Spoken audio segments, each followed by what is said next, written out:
शुक्रिया करते हैं आपका बेटा, आपने लीड किया। और बच्चों का भी खुदावंद का धन्यवाद करते हैं कि बच्चों को खुदावंद ने इस्तेमाल किया और बच्चे बहुत अच्छा गाते भी हैं और वो खंजड़ी भी बच्चे बहुत अच्छी बजाते हैं। खुदा बहुत बरकत दे आप लोगों को।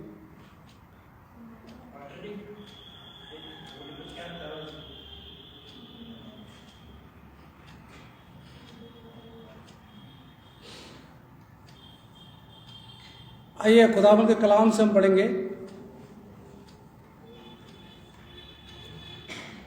निर्गमन, उसका 4 अध्याय। निर्गमन उसका 4 अध्याय निकालिएगा मेहरबानी से। निर्गमन 4:24 से लेकर के और 26 पद तक मैं आपके सामने पढ़ रहा हूं। निर्गमन 4:24 से 26 तक यहाँ इस प्रकार से खुदा कलाम हमसे कहता है, और रास्ते में मंजिल पर खुदावंद उसे मिला और चाहा कि उसे मार डाले। तब सपूरा ने चकमक का एक पत्थर लेकर अपने बेटे की खलड़ी काट डाली और उसे मूसा के पांव पर फेंक कर कहा, तू बेशक मेरे लिए खूनी दूल्हा ठहरा। तब उसने उसे छोड़ दिया, पर उसने कहा, खतने के शव से तू खूनी दूल्हा है। खुदावन अपने पाक कलाम के पढ़े जाने और सुने जाने पर बरकत बख्शे, आमीन।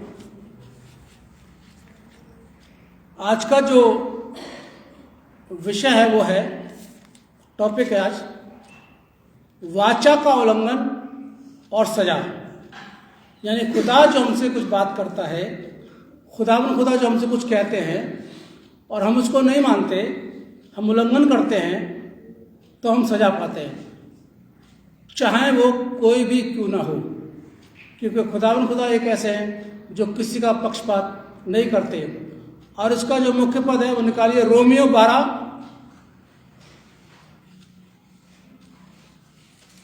12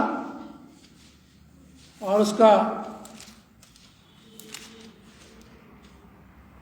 दूसरा पद कोई पढ़ते मेहरबानी से, रोमी 12 दूसरा पद।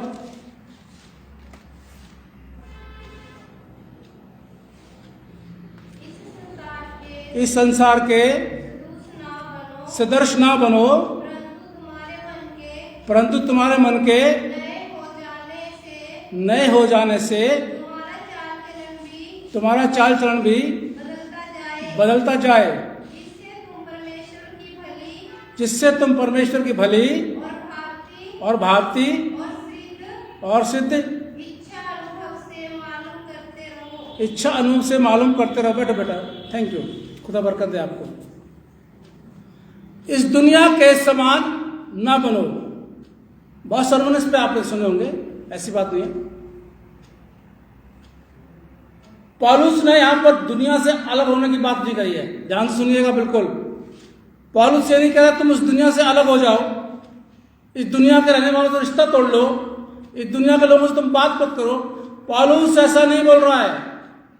पौलुस ये कह रहे इनके जैसे काम, इनकी जैसी सोच तुम्हारे अंदर ना हो। ये मसीहों के लिए है, मैं अन्य जाति की बात नहीं करता, मसीहों की बात करता हूँ सीधी सीधी। जो अपने आप को कहते हैं हम मसीह हैं, उनकी बात है। इस दुनिया के समान मत बनो, बल्कि तुम्हारे मन के नए हो जाने से तुम भी नए हो जाओ और परमेश्वर की भली इच्छा का धन्यवाद करो। ये पौलुस ने बिल्कुल क्लियर बता दिया। लेकिन पहली लाइन की बात है कि दुनिया के समान ना बनो। एक स्कूल के प्रिंसिपल ने अपने टीचर को बड़ा गौर किया। टीचर भी लेट आ रहा, बच्चे भी लेट आ रहे। तो प्रिंसिपल ने टीचर को बुलाया, बोला देखिए साहब, आप बच्चों को बताइए, एक तो आप भी स्वयं बिल्कुल टाइम से आया करिए और क्लास में जो आपके बच्चे हैं वो भी बिल्कुल टाइम से आए, ये आप बच्चों को बता दीजिए। टीचर ने प्रिंसिपल की बात का कोई ध्यान नहीं दिया, इधर से सुना, इधर से निकाल दिया, कोई तवज्जो नहीं दिया उसकी बात का, और अपने काम में वो लग गया। प्रिंसिपल ने राउंड किया। जब राउंड किया तो देखा टीचर भी टाइम से नहीं आए और बच्चे भी लेट आ रहे थे। टीचर को बुलाया प्रिंसिपल ने, मैंने आपसे कहा था कि आप खुद टाइम से आया करिए और बच्चों को भी टाइम से बोलिए आने के लिए। आज भी मैंने देखा कि आपकी क्लास के बच्चे सब लेट आ रहे थे। अरे नहीं सर, वो फिर तो पता है ना, बहाने तो कितने होते हैं बहाने। एक बात पूछ लीजिए, सच नहीं बोलेंगे, बहाने करेंगे, ऐसा हो गया वैसा हो गया। प्रिंसिपल ने कहा ऐसा वैसा कुछ नहीं हो गया, अब आप इस क्लास के टीचर नहीं हैं। सजा दे दी तुरंत, क्योंकि आपने बात को नहीं माना। ये तो एक स्टोरी थी, एक उदाहरण था। अब आ जाइए बाइबल से। बाइबल में एक ऐसी घटना घटी है जो शायद मैं सोचता हूं आप लोगों ने पढ़ी होगी, लेकिन सुना भी होगा, लेकिन इतनी गहराई में आप लोग नहीं शायद गए होंगे, और गए भी होंगे तो कह नहीं सकता मैं।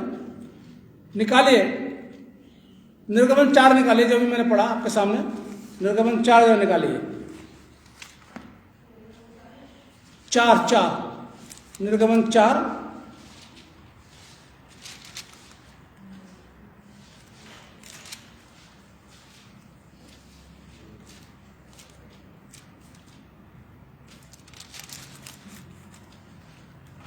और जरा इसका 24 पद पढ़िए साहब, आवाज साफ साफ हो बिल्कुल। 24 पद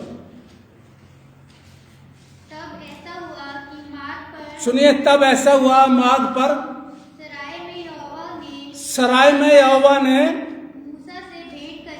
मूसा से भेंट करके उसे मार डालना चाहा। बाप रे बाप, उसको मार डालना चाहा। मूसा बेटा मूसा से भेंट करके उसको मार डालना चाहा। क्यों? मूसा को, खुदा मूसा को मारने की बात कर रहा है। उस मूसा को, जिस मूसा को खुदा ने चुना, निर्गमन 3 अध्याय में देख लीजिएगा, झाड़ियों में दर्शन दिया, उसको चुना किसके लिए? मिस्र में जो इस्राएली लोग तड़प रहे थे, जो गुलाम बन गए थे, उसको उनको निकालने के लिए अपनी बड़े मिशन को पूरा करने के लिए खुदा ने मूसा को चुना दर्शन दे करके।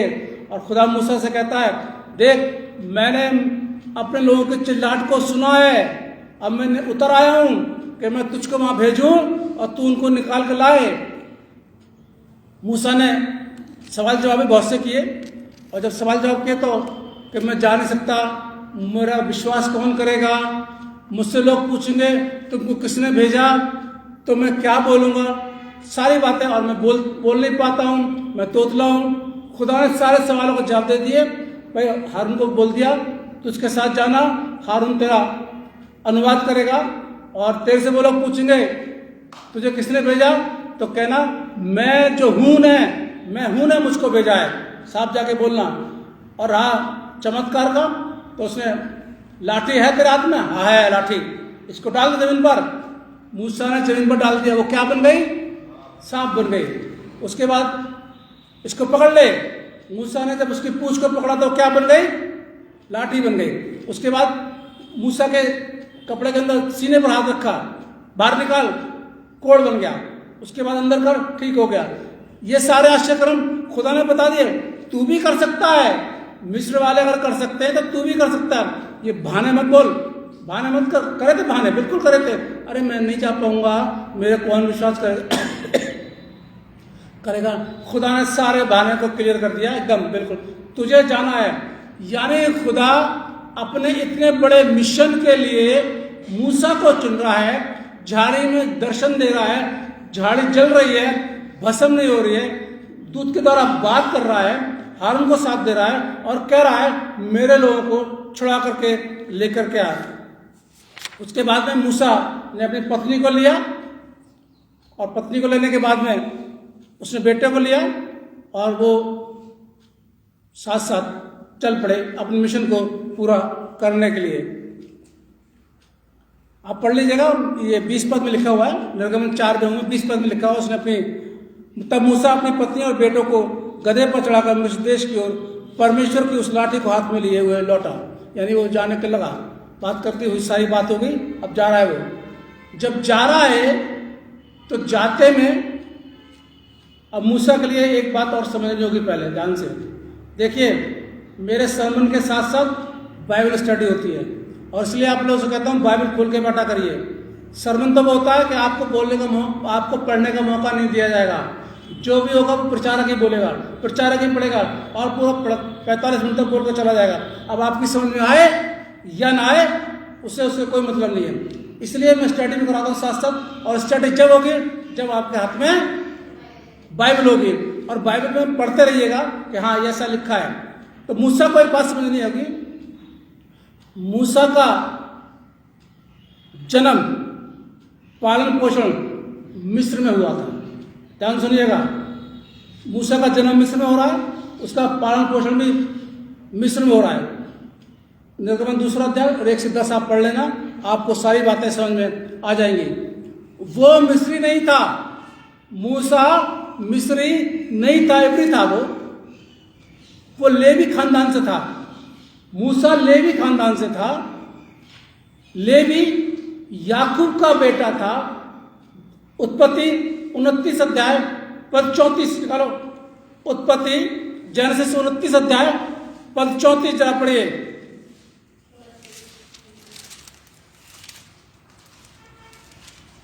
सब लोग निकालिए ताकि आराम से समझ सकें इसको। फिर वह गर्भवती हुई और उसके एक पुत्र उत्पन्न हुआ, और उसने कहा अब की बार तो मेरा पिता मुझसे मिल जाएगा, क्योंकि उससे मेरे 3 पुत्र उत्पन्न हुए। इसलिए उसका नाम लेवी रखा गया। आगे सुनिए बात, उसका नाम क्या रखा गया? लेवी रखा गया। अब इसका जरा 29 का 29 है ना आपके पास? हाँ ठीक है। मूसा मिस्री नहीं था, समझ लीजिए, लेवी खानदान का था, जो भी बाइबल में से पढ़ा गया।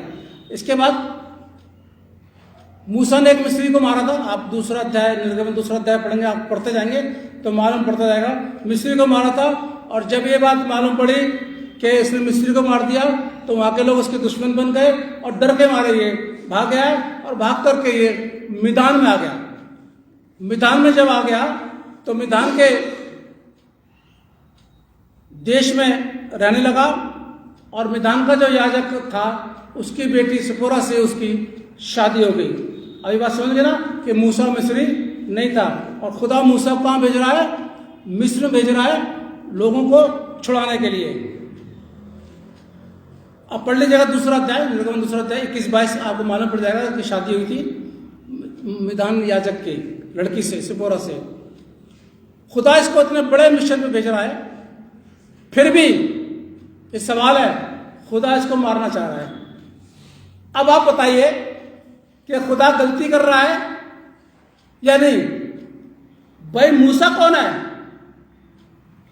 मूसा कौन है? खुदा का सेवक। मूसा कौन है?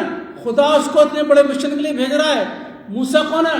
खुदा उसको दर्शन दे रहा है, चुन रहा है, भेजने के लिए तैयार कर रहा है। और जब वो जा रहा है अपने परिवार के साथ तो खुदा उससे भेंट करता है और भेंट करने के बाद उसको मारना चाहता है। क्यों? ऐसी क्या गलती करी मूसा ने? मैं ये नहीं कह रहा हूं कि आप पहली बार सुन रहे हैं, आपने पढ़ा होगा, पढ़ते रहेंगे, ऐसी बातें आपने और भी सुना भी होगा। तो ऐसी क्या गलती मूसा से हो गई कि खुदा सीधा उसको मारना चाह रहा है? अब समझिए इसको। खुदा ने अब्राहम से एक वाचा बांधी थी। उत्पत्ति 17 अध्याय निकालेंगे आप और 9 से लेकर के 14 तक पढ़ेंगे तो उसमें साफ लिखा हुआ है। अब्राहम से खुदा ने ये वाचा बांधी थी कि तेरे घराने में जो संतान उत्पन्न होगी 8 दिन के बच्चे का खतना किया जाएगा। ये तेरी पीढ़ी से पीढ़ी तक का होगा। लिखा हुआ बाइबल के अंदर, ये तेरी पीढ़ी से पीढ़ी तक का होगा। तुझे खानदान से खानदान ये बात निभानी होगी कि तेरे 8 दिन के बच्चे का खतना होगा। बच्चा पैदा होने के बाद 8 दिन का जब बच्चा हो जाएगा तो तेरी वंश में खतना होगा।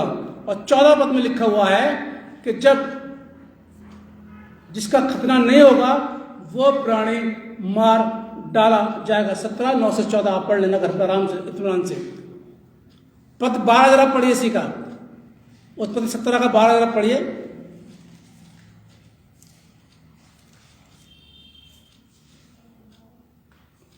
पीढ़ी पीढ़ी में केवल तेरे वंशी के लोग नहीं, पर जो तेरे घर में उत्पन्न हुआ है। ये नहीं है कि जो तेरी पीढ़ी में, पर जो तेरे उसमें उत्पन्न हुआ है, वंश में उत्पन्न हुआ है, अथवा परदेशियों से रुपा देकर मोल लिया गया। तूने किसी को मोल लिया है। आगे, ऐसे सब पुरुष भी जब 8 दिन के हो जाएं तब उनका खतना किया जाए। ये नहीं है कि तेरे खानदान में जो पैदा हो रहे हैं, बल्कि जो दास के रूप में तूने मोल लिया है उनका भी 8 दिन के बाद खतना होगा। ये खुदा ने अब्राहम से वाचा बांधी थी। और जैसे मैंने बताया कि मूसा कौन था? अब्राहम के वंश का था। मूसा से अब्राहम से हुआ इजाक, ध्यान सुनिए, अब्राहम से इजाक, इजाक से याकूब, याकूब से लेवी, लेवी से वंश का मूसा। निर्गमन दूसरा अध्याय पढ़ेंगे तो पहले पद में लिखा हुआ लेवी वंश का जो था उससे मूसा उत्पन्न हुआ। पढ़ लेना ध्यान से, निर्गमन दूसरा अध्याय में क्लियर आ जाती बात ये कि मूसा जो था वो लेवी वंश का था, यानी अब्राहम की पीढ़ी का था। अब्राहम की पीढ़ी का जब था, आप पढ़ लिया उत्पत्ति 29-34 पद फिर पढ़ेंगे आप तो उसमें फिर से लिखा हुआ, पढ़ा फिर से क्लियर कर दो जरा। उत्पत्ति 29-29 चैप्टर पद 34, एक मिनट में निकाल लूँ।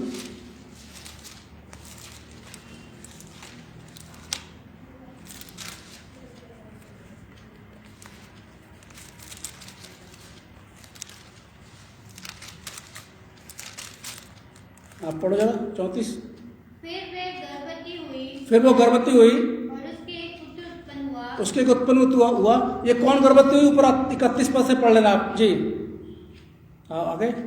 और उसने कहा अब की बार तो मेरा पति मुझसे मिल जाएगा। अब की बार तो मेरा पति मुझसे मिल जाएगा, क्योंकि उससे मेरे 3 पुत्र उत्पन्न हुए। आगे। इसलिए उसका नाम लेवी रखा। ये याकूब की संतान का वर्णन दिया जा रहा है इसके अंदर। याकूब की संतान में से लिया का था तो उसमें लेवी रखा। अब समझ गए मूसा किस खानदान से था? अब्राहम के खानदान का था, ठीक है। और अब्राहम से मूसा, खुदा ने क्या बोला था, तेरे वंश में और जिनको तुम मोल लेगा उनका बच्चे का 8 दिन के बाद में क्या होगा, खतना होगा। अब समझिए कि खुदा मूसा क्यों मारना चाह रहा था, क्योंकि मूसा ने अपने बेटे का खतना नहीं किया था। खुदा की नजर में सब गुनहगार गुनहगार होता है, ध्यान सुन लीजिए, चाहे वो पादरी हो और चाहे वो लेविन हो, गुनहगार गुनहगार ही होगा खुदा की नजर में। खुदा ये नहीं देखता कि ये सब पादरी है, मेरा बहुत अच्छा सेवक है, मैं इसके पापों को वो कर हटा दूं। नहीं, जो सजा एक लेविन को मिलेगी वही उस पास्टर को ही मिलेगी, खुदा का नियम है। मूसा कौन था, हम तो इतने काबिल नहीं है कि खुदा से इतनी बात कर सके।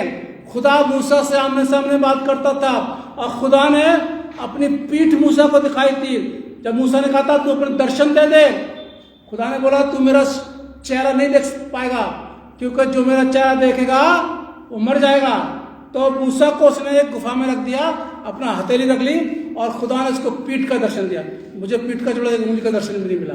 मैं कोई झूठ बोलूं, सीधी सी बात है, मैं कोई झूठे दर्शन की बात नहीं करता आप लोगों से, नहीं मिला। लेकिन मूसा को तो मिला। मूसा तो इतना बड़ा, इतनी बड़े मिशन को मूसा पूरा करने के लिए जा रहा है और खुदा उसे मारना चाह रहा है। गलती क्या, खुदा की वाचा को नहीं माना। मसीह समाज के लोगों ध्यान से सुन लो, हम यीशु मसीह में विश्वास करके और मसीह बन जाते हैं, पहले के इस्राएली और आज के मसीह। और अगर खुदा की किसी बात को भी नहीं माना तो ये सोच लीजिए खुदा माफ नहीं करेगा, बर्बादी के डगर पर चले जाओगे। अब पता कब चलेगा, जब हम बाइबल पढ़ेंगे, जब बाइबल से सुनेंगे, जब हम चर्च में आएंगे, हर संडे को संदेश सुनेंगे, तब मालूम ही पड़ेगा कि बाइबल हम लोगों से क्या कहती है। अब साल 6 महीने में एक बार आ गए, आधे पौने घंटे के लिए चले गए, तो क्या पता चलेगा।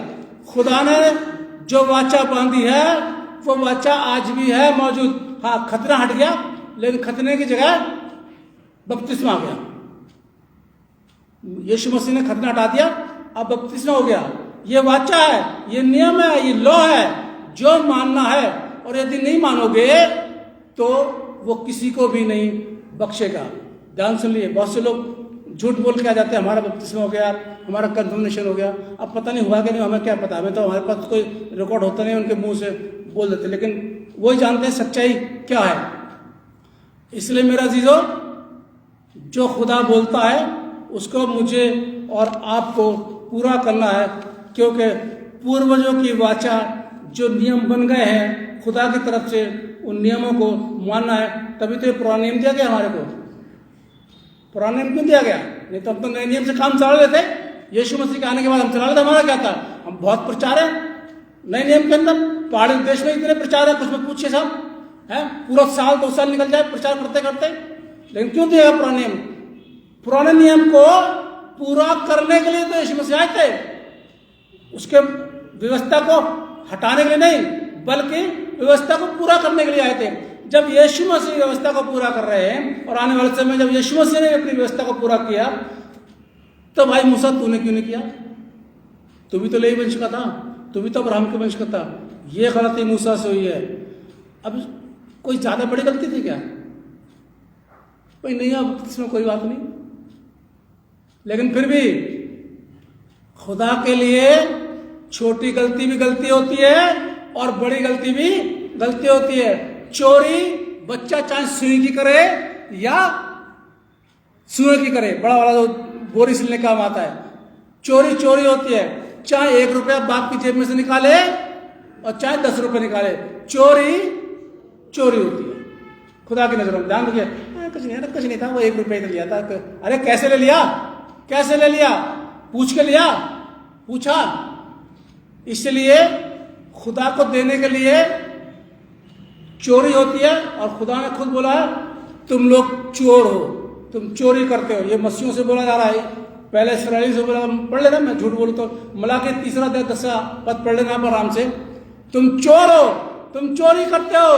मसीह लोग तो कहते हैं हम चोरी नहीं करते। क्यों नहीं करते हो, वो कहता तुम मुझे देने में चोरी करते हो, तुम मुझे देते नहीं हो, जो तुम्हें मैं देता हूं उसमें से मुझे नहीं देते हो, और तुम उसमें चोरी करते हो, बचा लेते हो तुम लोग। इसलिए खुदा की वाचा, खुदा का हुक्म सबके लिए बराबर होता है और होना भी चाहिए। तो आप समझ गए कि मूसा को खुदा क्यों मारना चाह रहा था। उसने अपने बेटे का खतना नहीं, जो बाइबल में लिखा हुआ है, जो शब्द बाइबल में लिखा, मैं वही बता रहा हूँ आपको, अपने मन से नहीं बता रहा हूँ कि साहब मूसा खतना हुआ या नहीं हुआ मुझे नहीं पता, लेकिन उसके बेटे का खतना नहीं हुआ, जो बाइबल के अंदर लिखा। अब आगे आ जाइए 35 इसका पढ़िएगा, 4 में आ जाइए, निर्गमन 4 में आ जाइए, दोबारा से फिर से क्लियर कर दूं इस बात को। और मैं निर्गमन 4 में आ जाइए और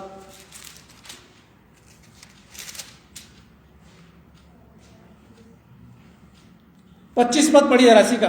24 में पढ़ा था कि तब ऐसा हुआ कि मार्ग पर सराय में यहोवा ने मूसा से भेंट करके मूसा को मार डालना चाह। यहां पर मारा नहीं है, लेकिन मार डालना चाह लिखा हुआ, ठीक है। जो शब्द लिखा है उसका मैं बयान कर रहा हूं, मारना चाहता था। आगे 25 पद। तब सिपोरा ने, यानी कि मूसा की पत्नी ने, सिपोरा ने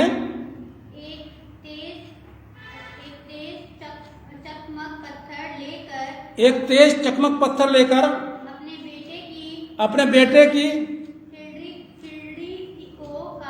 खड़ली को काट डाला और मूसा के पांव पर यह कहकर फेंक दिया, निश्चय तू मेरे लिए लहू बहाने वाला मेरा पति है। यानी उसकी पत्नी ने एक चमकम का पत्थर लिया, चिकना पत्थर लिया, और पत्नी ने अपने बेटे का खतना कर दिया। और दोष किस पर दे रही है? मूसा पर। बिल्कुल दे रही है, क्योंकि ये मूसा का फर्ज था। तभी तो कहते हैं बाप लोगों को चर्च में, बाप का तो पता ही चलता, बच्चे क्या कर रहे हैं पता ही नहीं है, किस धुन में रहते हैं, किस धुन में बैठ रहे हैं, तो कोई पता नहीं रहता है। भाई ये मूसा का फर्ज था कि अपने बेटे को सही मार्ग पर लेके जाए। ये बाप का फर्ज होता है कि वो अपने बच्चों को सही मार्ग पर लेके जाए। ये बाप का फर्ज होता है कि वो अपने बच्चों को खुदा के काम के लिए और खुदा के घर में लेकर के आए। जब माँ बाप ही नहीं आएंगे तो बच्चे कहाँ से आएंगे? सीधी सी बात है, बिल्कुल क्लियर बोल रहा हूँ मैं।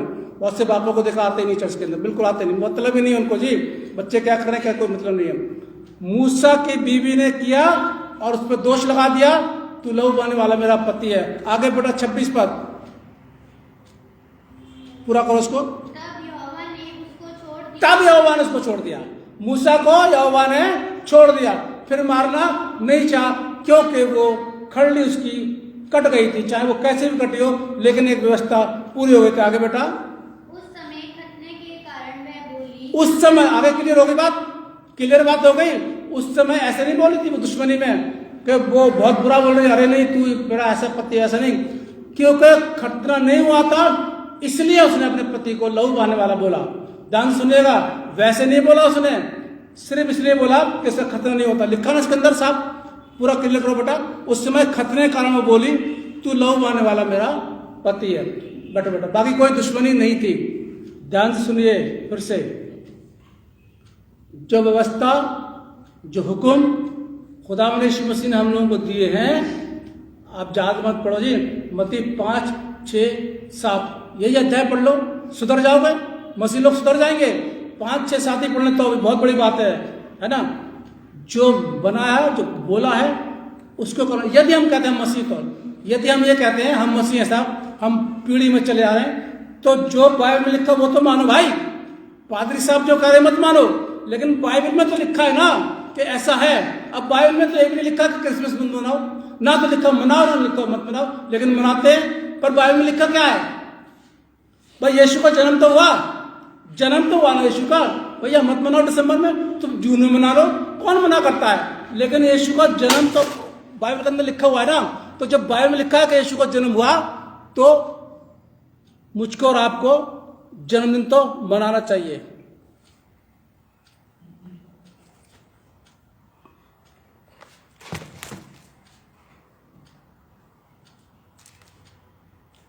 आगे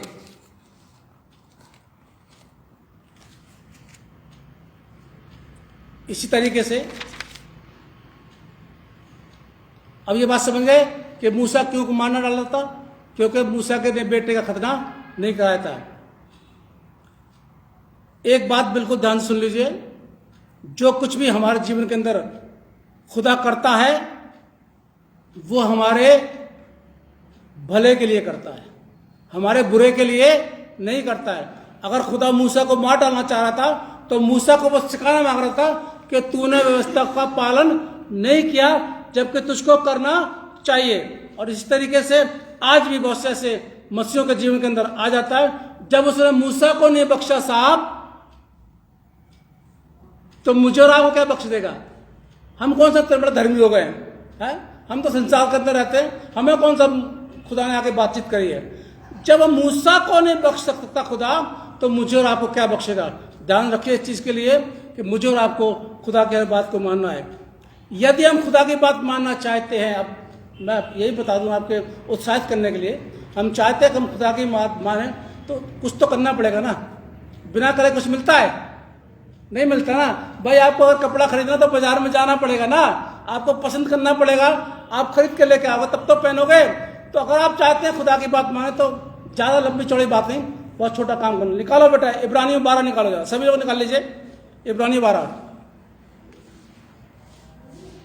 हाँ, इब्रानियों 12 निकाल लीजिए।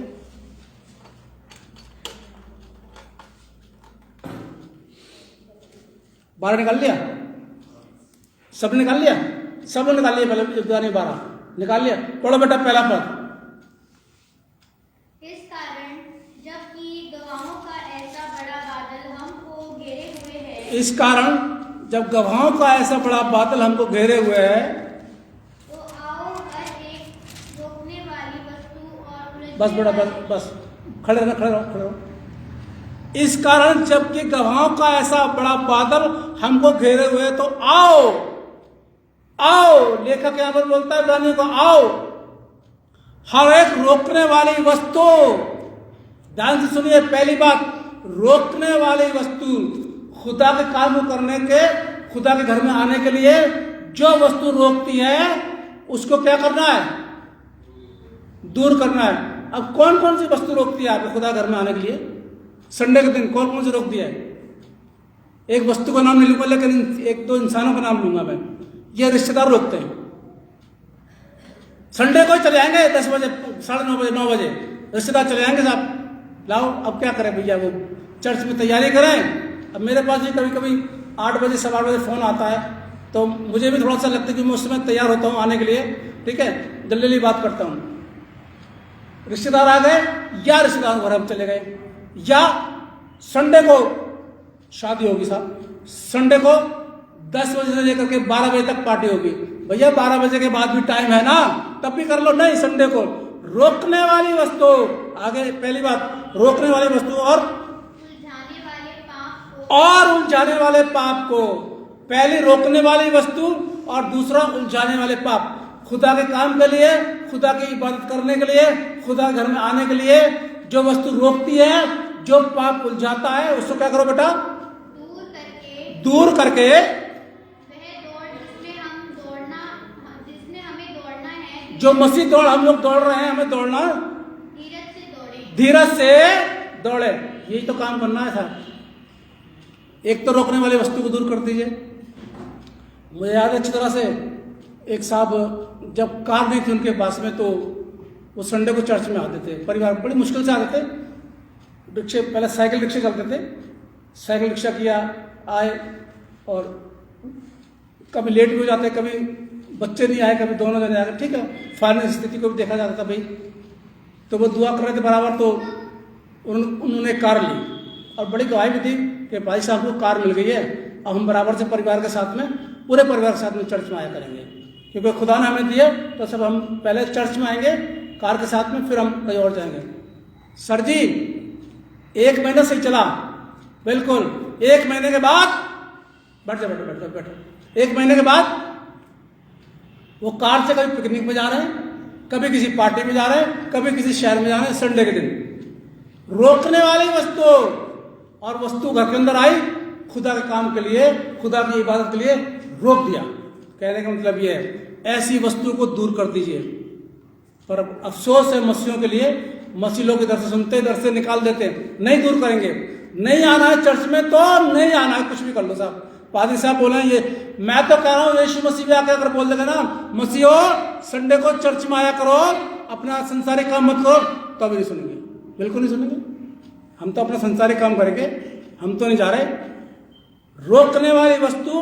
अब दूसरा आता उलझाने वाला पाप। क्या उलझाने वाला पाप है? मैंने बताया गलती चाहे छोटी हो और चाहे बड़ी हो, गलती गलती होती है। अब उलझाने वाले पाप को समझिए। आपने प्रवर्तक काम 5 अध्याय पढ़ा, उसमें पति पत्नी का जिक्र है।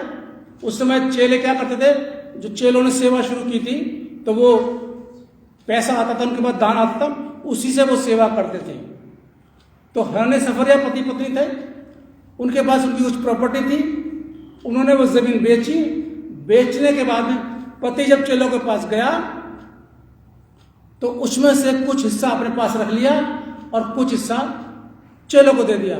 चेलों ने बोला सच बता, तूने जमीन इतने की बेची थी? हाँ बिल्कुल मैंने इतने की बेची थी। मान लीजिए मैं उदाहरण दे रहा हूं, जब 100 रुपए की जमीन बिकी तो क्या किया, 25 रुपए अपने पास रख लिए और 75 रुपए वहां दे दिए। वहां पूछा जा रहा है, पढ़ लेना प्रवर्तक का 5 अध्याय, आराम से पढ़ना घर में जाके।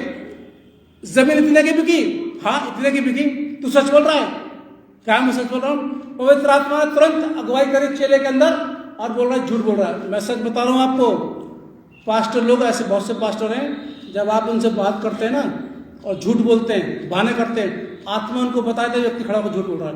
मुझे मालूम पड़ जाता है बिल्कुल क्लियर ऑफिस में आके आप सच बोल रहे हो या बहाने कर रहे हो, बिल्कुल मालूम पड़ जाता है, एकदम से आत्मा आता है क्लियर होकर के। ऐसे बहुत से पादरी साहब आपको मिल जाएंगे, बहुत से लोग मिल जाएंगे। अगर आप झूठ बोलोगे तो पवित्र आत्मा तुरंत आके बोलता है ये व्यक्ति झूठ बोल रहा है, इसकी बातों में मत आना क्योंकि ये गलत बोल रहा है।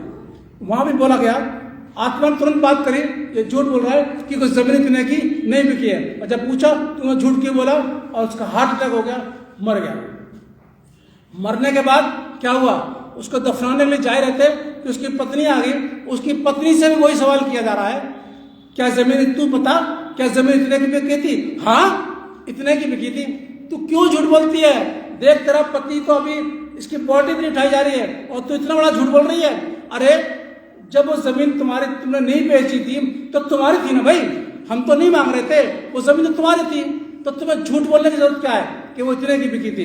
इसलिए ये उलझाने वाला पाप उन लोगों ने किया और उनको दंड मिला, दोनों पति पत्नी की डेथ हो गई। ये मैं ये नहीं कह रहा हूं कि आपकी डेथ हो जाएगी, ऐसा कुछ नहीं बोल रहा हूं, लेकिन सजा तो मिलती है। अगर उलझाने वाले पाप को मैंने और आपने संडे के दिन नहीं और भी दिन दूर नहीं किया तो ध्यान रखिए, जब खुदा मूसा को नहीं छोड़ सकता तो मुझे और आपको क्या बख्शेगा। आगस में लिखा हुआ है, और जिस दौड़ में तुमको पाप को दूर करके, यानी इस पाप रोकने वाले वस्तु वाले पाप को, उलझाने वाले पाप को दूर करके वो दौड़ जिसमें तुमको दौड़ना चाहिए, धीरे के साथ दौड़ो। यानी हमारी दौड़ कौन सी है? ओलंपिक दौड़ है क्या हमारी? मसीह दौड़ है। मैं और आप मसीह दौड़ में दौड़ रहे हैं, वो दौड़नी चाहिए। क्योंकि मूसा का ध्यान रखिए, जब खुदा मूसा को नहीं बख्श सकता तो मुझे और आपको क्या बख्शेगा। उसके बाद विश्वास में बने रहें। पहली बात तो ये पाप दूर कर दीजिए, दूसरी बात विश्वास में बने रहे। पढ़ो बेटा यूहन्ना 3:18 पद जरा पढ़ो उसका, यूहन्ना 3:18 पद।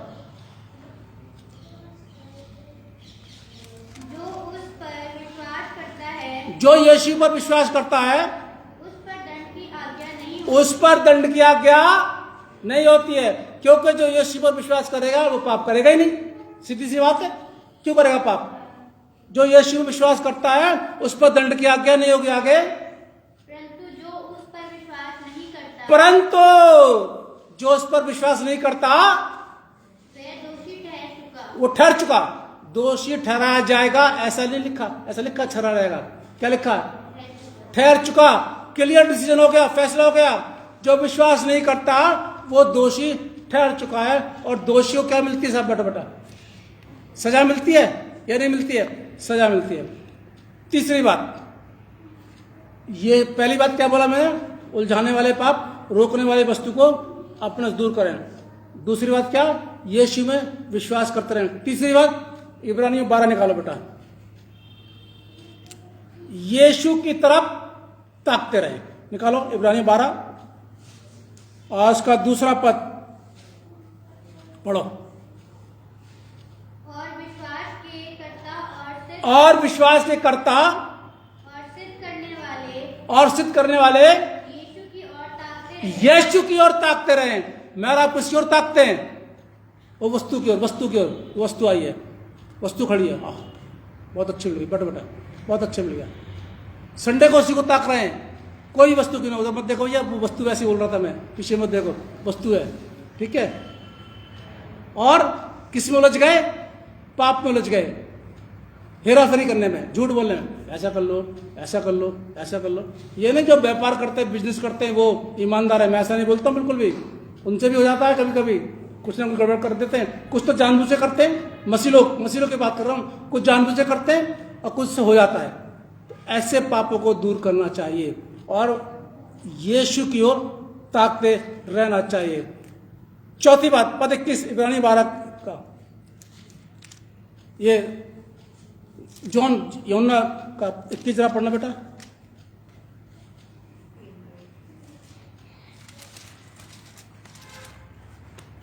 परंतु जो सत्य पर चलता है, एक मिनट, क्या बोला गया? परंतु जो सच्चाई पर, ये मसीहों को सुन लो ध्यान से, सच्चाई पर, गलत है गलत बोलो, पैसा नहीं है साफ बोल दो, सर जी हमारा पैसा नहीं है। एक परिवार है मेरे पास, बार आता है, अगर उनके पास उस महीने नहीं होता है तो मुझे बोल जाते हैं, भाई साहब इस महीने ऐसी बात हो गई, हम नहीं दे पाएंगे, क्लियर बात है। लेकिन दूसरे महीने आके वो अपना बिल्कुल क्लियर कर देते, बिल्कुल मैं नाम नहीं लूंगा, वो बैठा है परिवार यहीं पर बैठा, मैं नाम नहीं लूंगा उनका, वो कर जाते हैं अपना क्लियर, लेकिन बोल जाते हैं मेरे से, परेशानी आ गई। एक बार आपको ध्यान होगा, मैंने गुल्लक दिए थे कि भाई आप लोग गुल्लक जमा करके पैसे लाना, ठीक है। उनने ये नहीं, झूठ नहीं बोला बहाने के कि वो गिर पड़ा, बच्चों ने करा दिया, ऐसा कुछ नहीं बोला। मेरे पास ऑफिस में आई, वो बोले भाई साहब जरूरत थी घर में, हमने गुल्लक तोड़ लिया है, आपने जो दिया था, लेकिन हम उसको पूरा कर दे, क्लियर हो गई बात। अब कई लोग कह रहे भाई साहब वो बच्चे कंचे से खेल रहे थे, गिर पड़ा, अरे भाई जरूरत थी, आपने तोड़ लिया, बात कौन सा गुनाह कर लिया? कोई गुनाह तोड़ ना कर लिया, कोई व्यवस्था थोड़ा तोड़ दिया आपने, आपको जरूरत थी, आपने गुल्लक तोड़ लिया, फिर आपने पूरा कर दिया, बात खत्म। तो सच्चाई पर चलना, पूरा करो उसको बेटा। वह ज्योति के निकट आता है, वो ज्योति के निकट आता है, जो सच्चाई का जीवन व्यतीत करता है वो ज्योति के निकट आता है। आगे, ताकि उसके काम प्रकट हो, ताकि उसके काम प्रकट हो, बस बेटा। कितनी बातें बताई मैंने? यीशु की ओर ताकते रहना, दूसरी बात यीशु में विश्वास करना, तीसरी बात सच्चाई पर चलते रहना, चौथी बात अपने पापों को दूर करना। आप देखिए आपकी जिंदगी ऐसी बदल जाएंगी कि आपको तो रोने की क्या जरूरत है, आपको किसी बात की चिंता नहीं होगी, बिल्कुल नहीं होगी। मैंने बहुतों को देखा है, आज फिर से अपनी गवाही दे रहा हूं, मेरे पास रूहानी भी और वैसी बरकतें हैं, खुदा ने दी है। इस हालत में भी खुदा ने मुझे इतना खड़ा कर दिया कि सारे काम मैं कर रहा हूं, मैं आज भी डिपेंड नहीं। क्यों? मैं अपने लिए, अपने परिवार के लिए आप लोगों से नहीं मांगता हूं, या अगर मैंने मांगा हो तो बता दीजिए, आप लोग कोई भी खड़े को बता दीजिए, पादी साहब आपने परिवार के लिए मांगा, नहीं मांगता हूं और ना ही मैं मांगूंगा। मैं तो उससे मांगता हूं जो आपको देता है, मैं तो सीधा उससे मांगता हूं ना, वो आपको देता है कि आप दो, आप चर्च को दो, आप ऐसा करो, वो आपको देता है, मैं तो उससे मांगता हूं डायरेक्ट सीधा। आपका भी यही होना चाहिए, बिल्कुल यीशु की तरफ ताकना चाहिए, चाहे आप अच्छाई में हो, चाहे आपको बीमारी में हो, चाहे आप तंग हालत में हो, आपको सिर्फ और सिर्फ यीशु की तरफ ताके। मेरे अजीजों, जब आप यीशु की तरफ ताकते रहेंगे तो आप गलती नहीं कर पाएंगे, आप व्यवस्था को पूरी ओर मानेंगे, और आप नहीं ताकेंगे तो मामला बड़ा गड़बड़ हो जाएगा। ध्यान से सुनिएगा इस चीज के लिए। इसलिए दुनिया की तरह ना बने, जो रोमियो खत में लिखा है, संसार के सदृश ना बनो, जिसके कान हो वो सुन ले कि खुदा का कलाम मसीहों से क्या कहता है, कि दुनिया की तरह ना बने बल्कि यीशु की ओर ताकते रहें। खुदा आप सबको बहुत बड़ी बरकत दे। आइए हम दुआ करें। धन्यवाद करते हैं खुदा आज के कलाम के लिए जो आपने हमको दिया, हमने बोल दिया है, हम चाहते हैं कि ये बढ़े, लेकिन इसमें हमारी मर्जी नहीं बल्कि आपकी मर्जी पूरी हो। और जितनों ने आज तक कलाम सुना है उन सबको आप बहुत बड़ी बरकत देना। खुदा अपने यीशु मसीह के नाम से मांगते हैं, आमीन।